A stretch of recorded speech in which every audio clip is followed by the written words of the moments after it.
Hello Internet, so nice to see you. Today we talk about altered dominant chords. And I personally think altered dominant chords are great and can do things that no other chord can do. Now, the problem, if we can talk about a problem, is that when you encounter them for the first time, you typically hear them in a jazz situation. So what happens is that if you do like jazz, which is great, you typically like those chords immediately because they are part of your language. But if you don't like jazz and you are into different kinds of music, at the beginning you don't understand altered dominant chords because they sound too jazzy for you.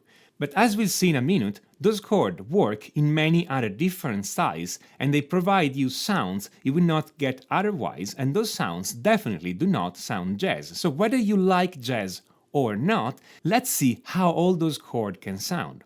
So again, when you first meet them, you typically hear the standard classic 5-1 in a jazz situation. Something like that. E7 flat 9 to A minor 7.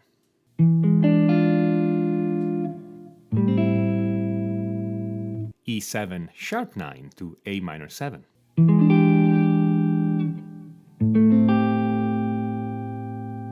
G7 sharp 5 to C major 9.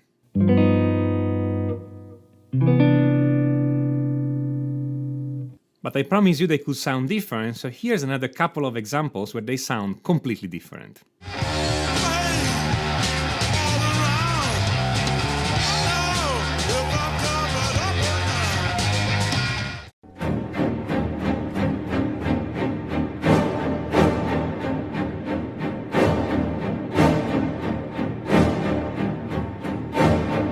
So at this point, I'd like to give you a definition of what altered dominant chords are so that we can start using them and making some music with them. But it appears that we can't agree exactly on what altered dominant chords are. As an example, let's take this chord. This chord is A/C7. This is a polychord and it contains the note of the C7 chord and the note of the A major chord. The root of this chord is C, and the note of the A major chord are reinterpreted in the light of the C root. So the A note is a 6th or a 13 if you prefer, and the C sharp is heard as a D flat, that is as a flat 9. This chord sounds this way.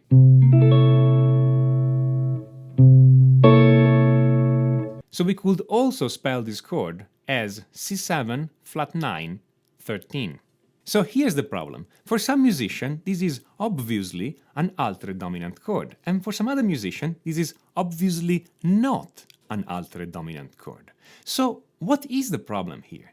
We're gonna see in a minute that understanding why there is this difference of opinion has actual consequences in the music that you write, and it does really make an audible difference. So let's see what happens. The problem is in the word altered. And in fact, in music, we use this word to mean two different things, which are related but not exactly the same. And again, the difference is important. So some musicians understand the word altered in altered dominant chord with the first meaning being some notes of the chord have been changed chromatically. So if we take a dominant chord like C7, C, E, G, B flat, or C9, C, E, G, B flat, D, altering those chords means that some notes have been changed a half step up or a half step down. Now we have to pay attention because we have to keep those chords dominant, otherwise they wouldn't be altered dominant chord. So we cannot really touch the root, we cannot touch the third, and we cannot touch the seventh because we need those three notes to make it a dominant chord. So we are left with the fifth and the ninth of the chord. So if we take this definition, we can change either the ninth or the fifth freely up or down. So we can have a C7 with a flat 5, a C7 with a sharp 5, a C7 with a flat 9, and a C7 with a sharp 9, and any combination thereof. So like C7 with a flat 5 and a sharp 9, or C7 with a sharp 9 and a flat 5, etc., etc. If now I take a C13, which is made by the note C, E, G, B flat, D, A, I could alter just the ninth, making it a flat 9, and I will get the polychord I've seen before, A over C7. So based on this definition, that chord will be an altered chord. But here's the thing. Some other musicians understand the word altered in altered dominant chord as in the chord is derived from the altered scale. So what is the altered scale? The altered scale is made by the note C, D flat, D sharp, E, G flat, G sharp, B flat. And yes, I know I'm using the D note twice and the G note twice when I spell in this scale, and I'm not using any F or any A. But this is not a mistake. The altered scale is an exception in the normal way of spelling a scale, because this D flat is perceived as a flat 9 and this D sharp is perceived as a sharp 9, the E is perceived as a major third, of course, the G flat as a flat 5, the G sharp as a sharp 5, and the B flat is a 7th. This scale, sound-wise, has no fourth and no sixth. I must say that this scale will deserve a much more thorough treatment than what I'm doing right now, but the thing is, I just need the scale right now to show you what happens. Because here's the thing. If you take a chord that contains the C, the E, and the B flat note in this scale, this chord is going to be a dominant chord. Then you're going to supply it with one or more of the other notes, D flat, D sharp, G flat, G sharp. So you see, if I take the notes from this scale, I still get my C7 sharp 5, my C7 flat 5, my C7 flat 9, and my C7 sharp 9. So as long as we limit ourselves to those chords, there is no problem. But let's say that I have a chord that has the notes C, E, G, B flat, D flat.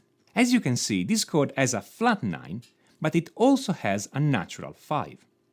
So, by the first definition of the word altered, meaning some notes are changed chromatically, this is an altered dominant chord. But by the second definition of the word altered, that is, coming from the altered scale, this is not an altered dominant chord because the fifth is not altered. Now, why is this important? Because if you are working with a musician that understands altered as coming from the altered scale, well, when they tell you that they are playing an altered chord, you automatically know that you can improvise over it using an altered scale. But if you are working with a musician that understands the word altered, as in some notes are chromatically changed, then you cannot automatically use the altered scale when they are telling you that they are playing an altered chord, because some of the notes in the chord may conflict with the altered scale. Now, with this C7 flat 9 with a natural 5 example, it's typically not a big problem, because most of the time, when we play a flat 9 chord on a guitar or even on another instrument, we don't play the 5 at all, so there is no real conflict. But let's take again the polychord we have seen before, the A over C7, which is made by the note C, E, G, B flat, D flat, E. Again, maybe we don't play the fifth, so the natural 5 is not a big problem. But now we have the D flat note, which is a flat 9, which is a note from the altered scale, or an altered note if you want, but we also have the natural A, which is not in the altered scale. So if somebody plays this chord and calls it an altered chord, and we use the altered scale on top of it to improvise, we're gonna have a problem. Instead, the scale that is most commonly used over this chord is the diminished scale. C, D flat, D sharp, E, F sharp, G, A, B flat. This scale has 8 notes. It sounds very interesting, and as you can see, it fits this chord perfectly. It contains the flat 9, and it contains the natural 6th. Now, with this video, I'm just showing you that when people say altered dominant chords, they can mean two different things. And the interesting thing is that most musicians are oblivious to this difference. That is, if you are a musician who has been taught that the altered dominant chord are any dominant chord in which you change some notes chromatically, then this is clearly the obviously right definition for an altered dominant chord. While if you've been taught that the altered chord come from the altered scale, this other is clearly the only and correct definition. And so when you meet somebody who has the opposite opinion as yours, you will be very tempted to label them as simply wrong. Now, in my opinion, both those musicians are right. They're just talking about different things. Some people are focusing on the chord and now some notes are changed, and some other people are focusing on what scale the chord come from. It's just unfortunate that those musicians use the same name to indicate two different things. But it's not a problem of who's right and who's wrong, it's just a problem of using the same name and not agreeing on how to call things. We all agree on what to do in practice. That is, that when you improvise on the polychord A over C7, you are going to use a diminished scale and not the altered scale. The only thing we disagree on is if this chord is called altered dominant or not. So my recommendation is, whenever you encounter an altered dominant chord, ask the other musicians in your band exactly what notes they are playing so that you know what scale to use and you don't just rely on an imprecise definition that could be different depending on the musicians you are working with. Either way, whether you call them altered dominant chords or you call them something different, those chords sound gorgeous and you can and should use more of them in your music. Yes, at the beginning they may sound strange, but your ear will get used to it really fast and you'll find some great expressive way of using them. If you need help knowing how to use those chords in your music and how to fit them in a chord progression so that they sound good, I do recommend you check out my course, Complete Chord Mastery. This is not a book, it's not even a series of books, it's a complete video course studied for guitar players that explain everything there is to know about chord, harmony, chord progression, etc. to guitar players, and we do all the theory straight on the fretboard. We don't use piano, we don't use other instruments, we do everything straight on the fretboard so that it's practical for any working guitar players. You can use everything you learn immediately and you can actually understand everything you do straight on your instrument. If you have a minute, click on the link and check it out. If you like this video, smash on that like button and don't forget to subscribe and click on notification, otherwise YouTube will not tell you when I put up a new video. And if you have any comment, feedback, observation, etc., just write a comment below. I read all my comments and I love hearing from you. This is Tommaso Zilio of musictheoryforguitar.com, and until next time, enjoy.